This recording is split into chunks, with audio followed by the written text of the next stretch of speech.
Si vous pensez que l'Iran va signer un accord et l'appliquer tranquillement, oubliez ça. Ce n'est pas une question de bonne volonté, mais de logique de guerre. Aujourd'hui, je vais expliquer pourquoi Téhéran ne peut pas faire autrement que de tromper. Eh bien, disons-le comme ça, d'accord ?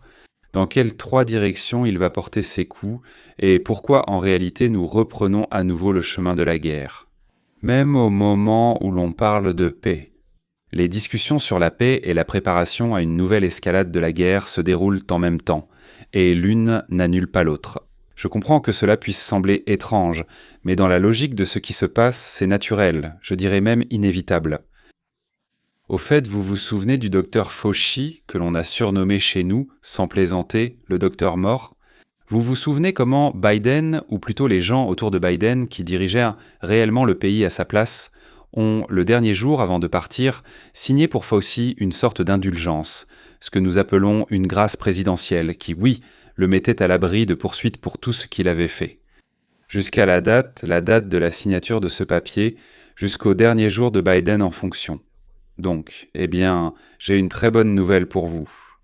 Fauci pourrait ne pas être aussi intouchable qu'il le pensait, et qu'on voulait le rendre. C'est une très bonne nouvelle, merci au sénateur Rand Paul, j'en parlerai un peu plus tard. Aujourd'hui, nous allons analyser la logique de l'Iran, comme un pays acculé qui n'a pas de réponse militaire face aux États-Unis, seulement des réponses asymétriques. Donc, trois cibles concrètes que Téhéran continuera de frapper, tandis qu'Israël et les États-Unis dressent déjà une liste de cibles pour une frappe préventive pour la prochaine attaque. Que se passe-t-il avec l'empire iranien ?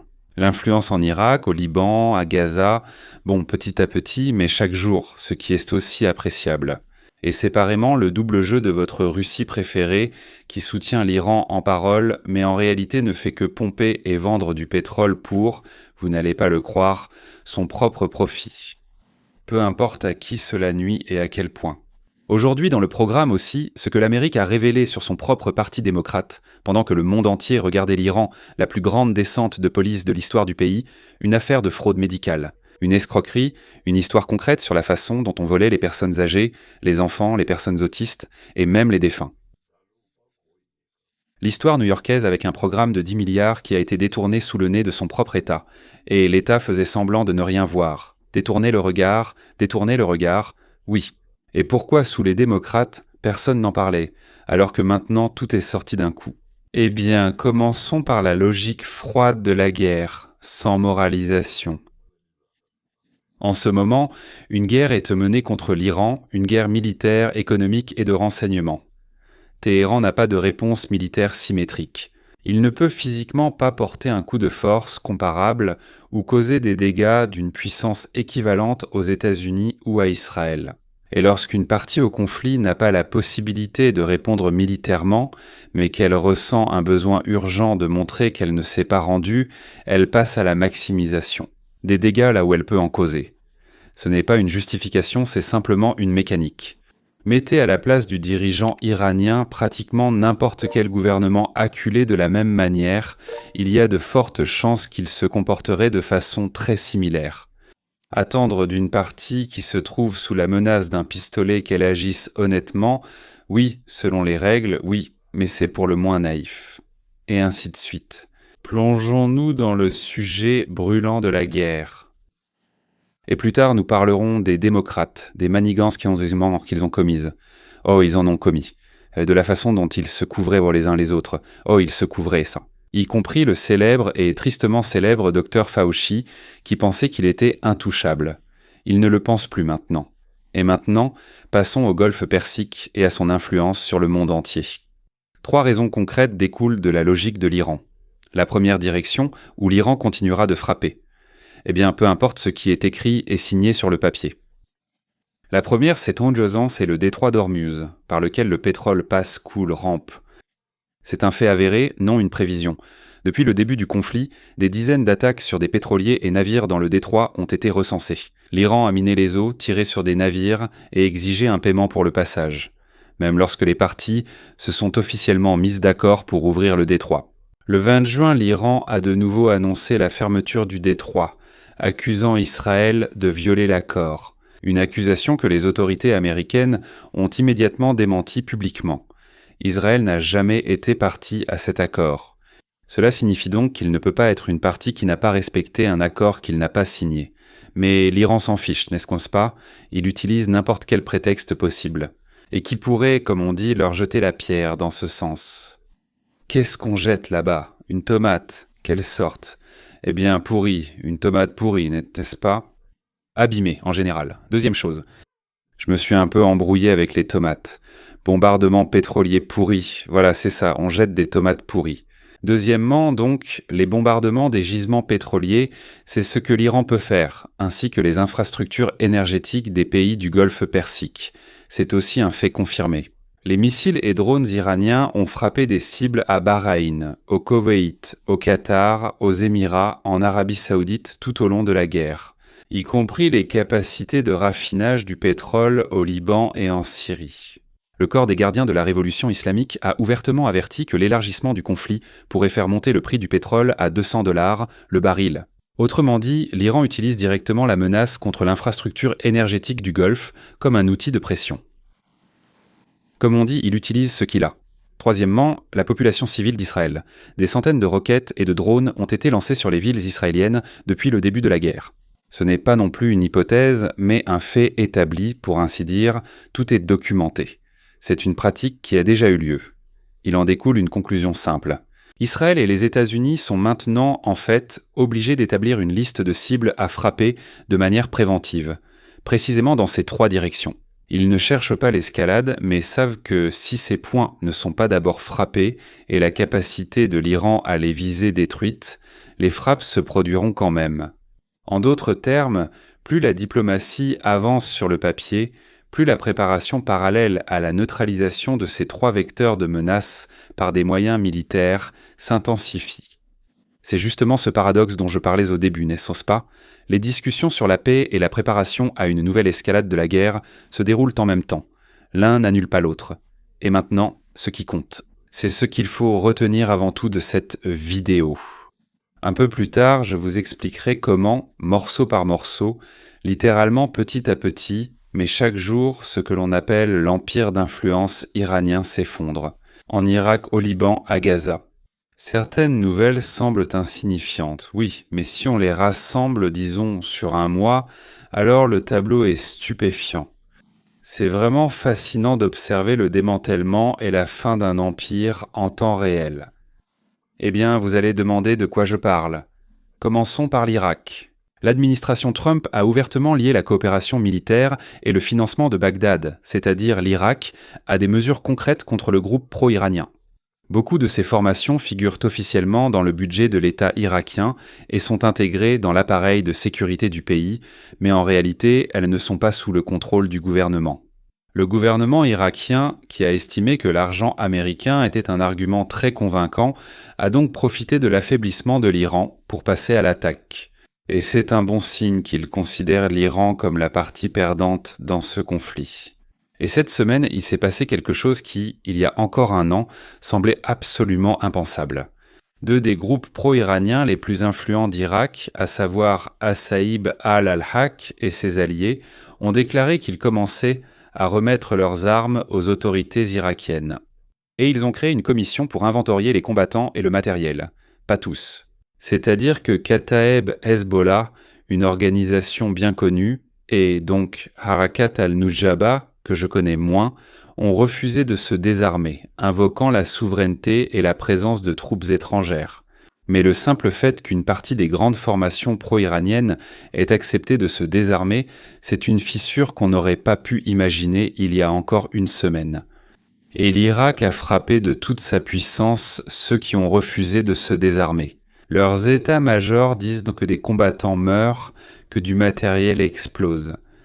Déjà le 5e jour, d'ailleurs exactement autant que dure l'attaque kurde contre Aksir, à l'intérieur même de l'Iran, une véritable guerre d'anéantissement contre les forces pro-iraniennes se déroule en Irak, au Liban. L'armée israélienne est méthodique, posée. Elle poursuit son offensive dans le sud du pays. Et d'après les informations disponibles, elle est déjà arrivée aux abords de plusieurs localités clés. D'ailleurs, l'un des hauts commandants du renseignement du Hezbollah a été tué. Ali Moussa Dagdou a été retrouvé et éliminé. C'est l'homme qui, à l'époque, avait organisé l'attaque ayant coûté la vie à 5 militaires américains en Irak.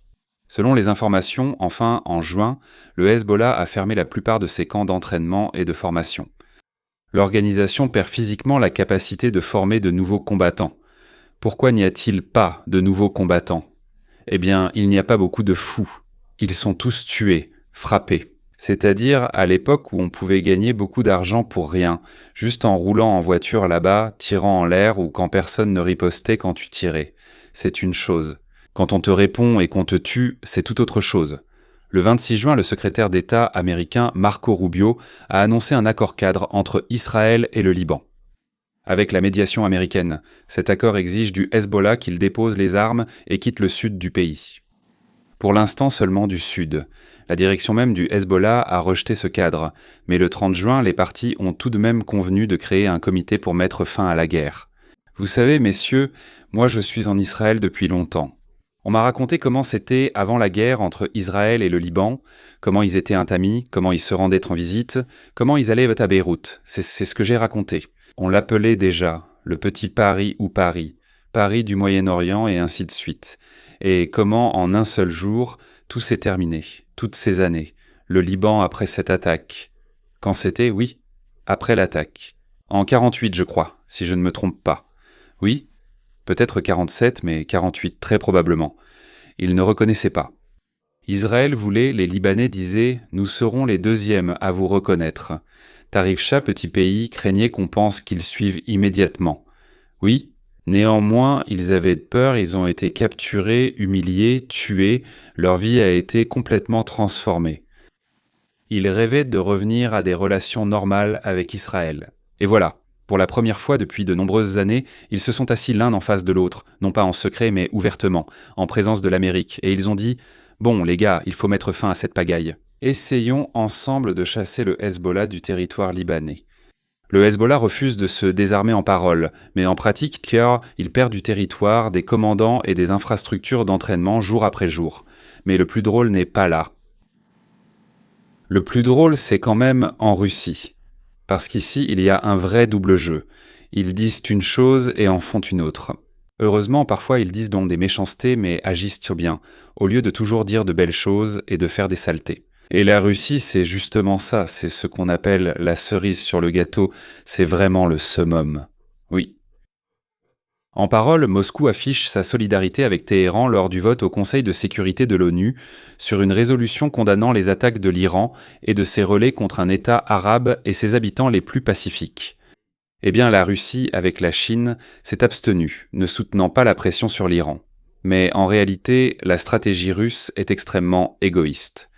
Tant que la région est secouée, la Russie ne fait que pomper et vendre autant de pétrole que possible au prix le plus élevé possible, tirant un maximum de profit de la guerre des autres. Peu importe comment cela affecte l'Iran lui-même ou les prix mondiaux, l'Iran a intérêt à ce qu'il y ait moins de pétrole sur le marché. Ils prétendent contrôler le marché et bloquer tout, mais ce n'est pas vrai. La Russie extrait et vend autant qu'elle peut, sans s'en soucier. Elle s'en fiche complètement. Ou peut-être pas complètement, peut-être juste un peu. Les revenus russes issus de l'exportation de combustibles fossiles augmentent chaque mois. Donc selon moi, les exportations par pipeline ont augmenté d'environ 20 ou 22% et le chargement au port d'Oust-Louga a, je crois, augmenté de 50%. En somme, les gars profitent vraiment de la vie. Les analystes de l'école d'économie de Kiev, d'ailleurs, indiquent clairement dans leur scénario de base la poursuite du conflit au Moyen-Orient. Les revenus pétroliers de la Russie en 2026 pourraient en passer de 158 à plus de 200 milliards de dollars. Autrement dit, waouh. Donc 160, 200, ça fait combien chez nous ? 40, 20, 20%. La Russie a besoin de cet argent pour un seul objectif, bien sûr, pour tuer le plus d'Ukrainiens possible. Alors ne vous laissez pas tromper par la rhétorique de la solidarité fraternelle avec Téhéran. Moscou, dans cette histoire, ne joue que pour elle-même. Et pour elle, l'Iran n'est pas un allié, mais simplement une source pratique de prix élevés pour ses propres marchandises, peu importe à quel point cela nuit à Téhéran. Plus il y a de guerres dans le golfe Persique, plus cela plaît au Kremlin. C'est agréable pour le Kremlin. Si je comprends bien le mot Arnaud. Alors rassemblons le tableau dans son ensemble. L'Iran ne peut objectivement pas et ne respectera pas honnêtement certains accords. Parce que toute sa stratégie de négociation repose sur une seule chose, gagner du temps. Gagner du temps. Obtenir l'accès aux fonds gelés. Continuer à infliger un maximum de dégâts sur 3 axes. Le détroit, l'infrastructure pétrolière du Golfe et la population civile d'Israël, tant que cela reste physiquement possible. Tant que cela reste physiquement possible. Et c'est pourquoi Israël et les États-Unis préparent des listes de cibles pour une frappe préventive. Comme ils le disent, une frappe préventive. Précisément sur ces 3 axes, et parallèlement indépendamment de ce qui se passe lors de négociations du genre. Chaque jour, petit à petit, toute l'architecture de l'influence iranienne dans la région s'effondre. En Irak, la milice rend les armes. Au Liban, le Hezbollah perd des territoires et des commandants. La Russie, au lieu d'apporter un véritable soutien, profite simplement du malheur des autres. Voilà le véritable tableau de ce qui se passe. Elle est bien plus complexe et bien moins tranchée que les beaux titres sur une paix prochaine ou sur une attaque contre notre ami, et ainsi de suite. D'ailleurs, toutes les nouvelles vidéos, tous les articles courts et mes commentaires personnels à chaud se trouvent sur la chaîne Telegram, qui porte exactement le même nom que la chaîne YouTube Haguet, Livan Van Stan US. Le lien est sous cette vidéo. Abonnez-vous pour ne rien manquer. Parce que les événements changent plus vite que ne sortent ces vidéos informatives. Oui, la situation n'est pas simple. Un empire construit sur la peur et les guerres par procuration s'effondre rarement de façon élégante et soudaine. Non, elle ne s'est pas effondrée d'un coup. Non, tout cela se passe, c'est terriblement long, etc. Mais faites attention à l'essentiel. Elle s'effondre vraiment, pas à pas, jour après jour. En Irak, au Liban, en Iran même. Et la partie qui démantèle méthodiquement et patiemment le système d'influence de l'autre se trouve objectivement dans une position bien plus forte que la partie qui essaie de maintenir ce système à tout prix, y compris en trompant ses propres partenaires de négociation. Le temps dans cette histoire ne joue pas en faveur de Téhéran, quoi qu'ils en pensent. Et maintenant, passons à l'Amérique et aux jeux politiques auxquels toutes les parties jouent à l'approche des élections de novembre. Le 23 juin, le ministère de la Justice des États-Unis a annoncé les résultats de la plus grande opération de lutte contre la fraude médicale de l'histoire du pays. Des accusations ont été portées contre 455 personnes, parmi elles 90 médecins et d'autres soignants, y compris des professionnels de santé. Une partie d'entre eux est arrivée aux États-Unis depuis le territoire de l'ancienne URSS, pour un montant total de plus de 6,5 milliards de dollars de fausses demandes de remboursement. 56 districts fédéraux, 45 États et territoires sont impliqués. Et un nombre record de 50 divisions régionales de lutte contre la fraude dans le système Medicaid. Autrement dit, littéralement tous les États en même temps. Des avoirs ont été saisis. Des actifs physiques, comme des voitures, de l'argent liquide, des voitures de luxe, des bijoux pour un montant de 182 millions de dollars. C'est la première étape. Certains des suspects ont même été arrêtés dans le monde entier et amenés aux États-Unis. Depuis Chypre du Nord, l'Estonie, les Philippines. La recherche s'est déroulée dans le monde entier. Ceux ayant fui en Russie ou en Chine sont encore libres. Les autres ont été arrêtés et extradés. Passons maintenant aux détails concrets. Parce que c'est précisément cela qui montre tout le cynisme de ce qui se passe. En Californie, dans mon État, le propriétaire d'une entreprise de soins palliatifs. Eh bien, la mission de ces entreprises, ce sont les soins palliatifs. Cela inclut, disons, les soins aux patients en phase terminale. Ses complices sont accusés d'une fraude de 27,7 millions de dollars. Une petite entreprise de soins palliatifs. Le schéma était le suivant. Ils payèrent des pots de vin aux employés des pompes funèbres pour obtenir des informations sur les personnes récemment décédées. Et ensuite, il y avait toutes les informations. Le numéro de sécurité sociale, l'adresse, tout le reste. Et ensuite, ils facturèrent des soins palliatifs, oui, prétendument fournis à ces personnes qui étaient déjà décédées. Comme vous pouvez l'imaginer, personne ne les a déterrés de leur tombe, personne ne leur a fourni cette aide. C'est-à-dire qu'ils étaient déjà morts au moment de recevoir cette... Je suis désolé de rire. Je ne me moque pas des morts, comme vous pouvez l'imaginer. En parallèle, de faux dossiers médicaux étaient donc publiés, fabriqués pour tromper les contrôleurs s'ils se présentaient. Mais les contrôleurs ne venaient pas. À New York, un groupe de 8 personnes accusées d'une fraude de 38 millions de dollars a été démantelé. À travers un réseau, ils appellent ça des centres de jour pour adultes, et nous, on les appelle des jardins d'enfants pour adultes. Le mot réflexion. Les malfaiteurs versaient apparemment des pots de vin pour obtenir les données personnelles de patients potentiels, puis facturaient prétendument des services soi-disant rendus à des centaines de personnes par jour. C'est-à-dire qu'ils sont venus chez nous, nous les avons pris en charge. Nous avons envoyé des voitures, nous les avons nourris et abreuvés, nous avons vérifié leur tension artérielle, nous avons fait du chant, de la danse et d'autres activités avec eux, et nous avons fait venir des médecins. En gros, dans des locaux où il est physiquement impossible de prendre en charge 10 ou 15 personnes, ils déclaraient en avoir des centaines en même temps. À Lenos, le suspect facturait à Medicaid 500 heures de services de consultation et de thérapie par jour. Encore une fois, 500 heures facturées par jour. Lui, personnellement, ce n'est pas comme s'ils étaient 25. Il était seul, il facturait 500 heures par jour, il a travaillé comme ça pendant des années. Et personne ne l'a remarqué. Alors, messieurs, si quelqu'un pense que c'est physiquement possible, écrivez-le, s'il vous plaît, dans les commentaires.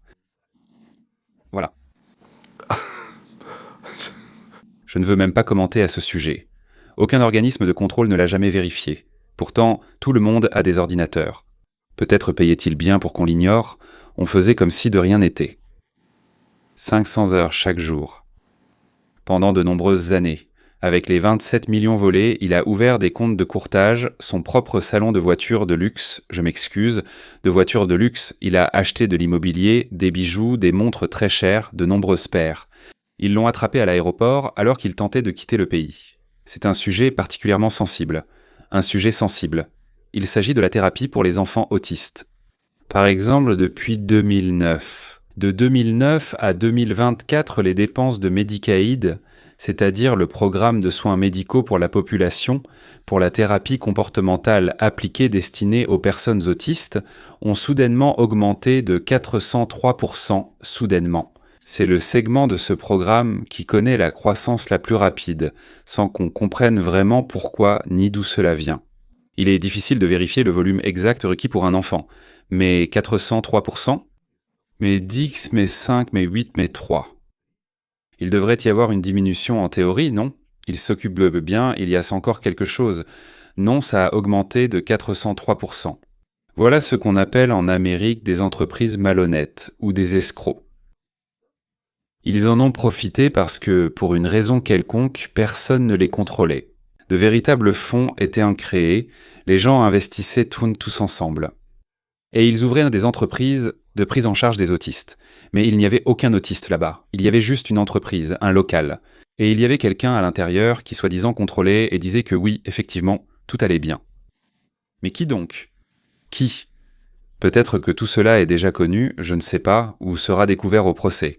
C'est la question la plus importante. Et enfin, New York, une histoire à part, très douloureuse.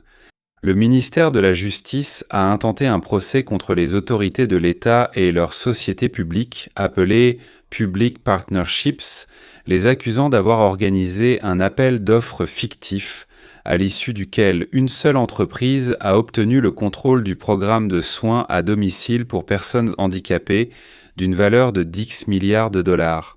Comment cela a-t-il pu arriver, n'est-ce pas?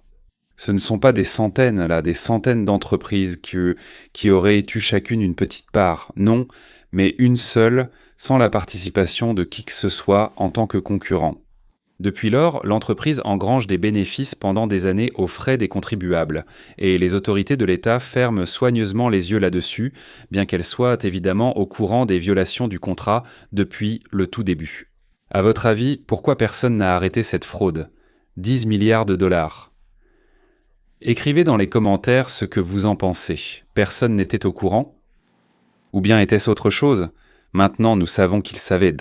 D'ailleurs, tout simplement, personne ne s'en souciait. Ou y avait-il encore une autre raison? Séparément, cette même semaine, le contrôleur de New York et le procureur général de l'État ont annoncé la mise au jour d'un réseau de soi-disant cliniques ophtalmologiques fictives. Vous allez être content maintenant. Maxime Grinberg, un nom curieux pour un Américain, a créé 8 sociétés sous l'enseigne e-Epic, qui facturaient Medicaid. Enfin, un programme médical pour des opérations oculaires qui n'ont en réalité jamais eu lieu. Eh bien, au moins, il est bon qu'il n'ait pas réellement effectué ces opérations. Je connais des médecins qui ont pratiqué ces opérations alors qu'elles étaient inutiles. Un peu plus de 9 millions de dollars ont donc été volés et dépensés pour des demeures de luxe dans le New Jersey. un certain nombre d'objets médicaux, de bijoux et une collection de voitures Audi, Bentley, Porsche, Lamborghini. Ce ne sont que ces 9 millions dont vous avez parlé. On ignore combien Maxime a encore payé pour acheter le silence et à combien de personnes il a versé de l'argent. Peut-être à quelqu'un ayant le même parcours. Mesdames et messieurs, on continue. La question principale de cet épisode, celle qu'il faut poser à voix haute et ne pas avoir peur d'y répondre. Pourquoi cela n'est-il révélé que maintenant ? Les schémas dont nous avons parlé ne se sont clairement pas construits en une semaine. Des années. Des années d'anomalies statistiques évidentes, qu'il était impossible de ne pas remarquer. Comment peut-on, soudainement, multiplier par 10 les dépenses pour quelque chose en un an sans que personne ne le remarque ? Augmenter de 403% en 3 ans et ne pas le remarquer, vraiment. Pourquoi pendant toutes ces années où le Parti démocrate dirigeait Washington et la majorité des États mentionnés, rien de tel n'a été révélé à grande échelle ? La réponse s'impose d'elle-même. Une partie de l'argent volé, apparemment, circulait depuis des années. Elle retournait dans les structures du parti, par le biais de dons, via des entrepreneurs liés, ou grâce à une volonté politiquement commode de ne pas creuser plus profondément dans leur propre fief. C'est mon interprétation, bien sûr, de la situation, pas un fait prouvé devant un tribunal. Mais pour moi, la logique est simple. Tant que le pouvoir était entre les mains de personnes qui préféraient ignorer le problème, les anomalies restaient un simple bruit statistique. Et qui y prête attention alors ? Qu'a-t-on découvert à votre avis ? Et maintenant, lorsque le gouvernement fédéral a vraiment commencé à creuser, même les États démocrates, comme New York, se sont soudainement précipités pour vérifier eux-mêmes leurs propres enquêtes et descentes. Pourquoi ? Eh bien, je vais donner mon hypothèse, et vous donnerez la vôtre. Parce qu'ils ont eu peur que les fédéraux les attrapent. Vous n'avez pas vu ? Maintenant, le bonus promis. Dr Anthony Fauci Donald, Dr Lamort. Le 19 janvier 2025, lors de son dernier jour en fonction, le président des États-Unis d'Amérique, Joe Biden. Mon Dieu, quel soulagement qu'il soit déjà un ex-président, il a accordé au docteur Anthony Fauci une grâce totale et inconditionnelle pour toutes les infractions. Enfin, je veux dire, s'il a tué une secrétaire en chemin vers la Maison-Blanche, l'a étranglée, violée, découpée, envoyée à lui-même, mangée, mordue, je ne l'ai pas fait frire, n'est-ce pas, hein ? Cela n'a aucune importance. Formellement, s'il a commis cela avant le 19 janvier 2025, eh bien, depuis 2014, et il ne s'intéressait donc qu'à la période où il travaillait directement pour le Parti démocrate, de 2014 au 19 janvier 2025, parce que le 20 janvier, Trump est déjà devenu président. Donc faites attention à la formulation, une formulation vraiment remarquable. La grâce ne couvre que ce qui s'est passé jusqu'au 19 janvier 2025, jusqu'à ce que Biden quitte physiquement la Maison-Blanche. C'est de la musique à mes oreilles. Tout ce que Fauci dira ou fera après cette date n'est pas couvert par la grâce. Le 18 juin, lors de son dernier jour en fonction. La directrice du renseignement national, Tulsi Gabbard, a rendu public plus de 200 pages de documents et de correspondances auparavant classifiées, dont il ressort, selon ses dires, que Fauci a manipulé la communauté du renseignement russe, dissimulé des informations sur l'origine du virus et menti au Congrès. Et bien sûr, tout cela sous serment. Eh bien, là-bas, en 2024, disons, n'est-ce pas ? Mais cela s'est produit avant la fin du mandat de Biden, donc, théoriquement, cela est couvert par cette même grâce présidentielle. Avant Biden, il n'y avait jamais eu de telle grâce. J'ai vérifié, il ne me semble pas qu'il y en ait eu. La grâce était accordée pour des raisons précises, comme réduire une peine. Par exemple, quelqu'un purgeait 5 ans sur 15 et on disait « c'est bon, vous pouvez sortir ». Il y avait toujours des raisons précises. Parfois, il y avait des raisons, parfois positives, parfois, de mon point de vue, complètement injustifiées. Bon, on ne sait jamais. Qui a donné un pot de vin à qui, n'est-ce pas ? Désormais, théoriquement, tout ce qui s'est passé jusqu'à cette date-là est couvert par la grâce. Mais ensuite, le sénateur Rand Paul, qui réclamait depuis des années des poursuites pénales contre Fauci, l'a convoqué par citation à comparaître pour de nouveaux témoignages devant la commission sénatoriale sur la sécurité intérieure. Fauci avait d'abord accepté de venir volontairement, puis il a refusé. Et Paul, le 22 juin, lui a alors envoyé une convocation officielle du tribunal. Maintenant, il ne peut plus dire non. S'il refuse, mais il sera amené de force, comme on dit, manu militari. Les témoignages sont attendus, je crois, encore en juin, non ? Non, tu crois que c'est début juillet, mais ce n'est peut-être pas le 30 non plus. Essayez de réfléchir maintenant. Réfléchissez. Nous sommes déjà en juillet, messieurs, qu'est-ce que je raconte? Ah, c'est jusqu'à la fin juillet, n'est-ce pas? Voilà, c'est tout. Je m'excuse. Voilà où est tout le piège. Si lors de ces nouvelles auditions, qui auront lieu maintenant, à l'été 2026, Fauci recommence à nier sous serment ce qui contredit directement les documents récemment publiés par Gabbard, alors ce nouveau mensonge au Congrès se produira déjà après le 19 janvier 2025. Cela signifie donc que la grâce présidentielle de Biden ne le couvre tout simplement pas. Fauci se retrouve devant un choix sans bonne option, soit mentir à nouveau sous serment et obtenir une nouvelle affaire pénale non couverte par une quelconque grâce, soit admettre sous serment qu'il a menti au Congrès, enfreint les lois, agi à l'encontre des décrets, des ordres, des instructions et ainsi de suite, du Congrès. Ce qui est aussi, disons-le ainsi, destructeur pour sa réputation, mais il y survivra. Mais cela ouvre la voie à de nouveaux recours. Voici les deux options. C'est un gros problème pour une personne qu'on a essayé de rendre intouchable pendant tant d'années, parce qu'il essaie la clé d'un très grand nombre de procédures judiciaires. Voici la réponse à une question posée depuis des années. Est-il possible de tenir pour responsables ceux qui semblent être solidement protégés par le système, le parti et leur propre grâce présidentielle? Il s'avère que oui, c'est possible. La machine démocrate comptait depuis des années sur le fait qu'on ne livre pas les siens. Fox, Podeshay, la machine comptait depuis des années sur le fait qu'on ne livre pas les siens. Et les problèmes ne sont pas remarqués, on passe simplement à côté. Peu importe à quel point cela nuit au pays, peu importe à quel point c'est terrible pour les gens, l'essentiel c'est que les siens ne perdent pas. Et il s'est avéré qu'il suffit vraiment de vouloir regarder, et tout se révèle pratiquement tout seul. Et c'est une bonne nouvelle, non pas sur la politique, mais sur le système lui-même. Il sait encore s'assainir de lui-même, même si c'est avec beaucoup de retard. Mesdames et messieurs, après tout, c'est l'Amérique, pas le Zimbabwe. Même si on essaie vraiment de nous transformer en cette fameuse république bananière, ou en Marjova, ou en quelque chose d'autre, ou simplement en tyrannie, en dictature et tout le reste. On se retrouve dans le prochain épisode.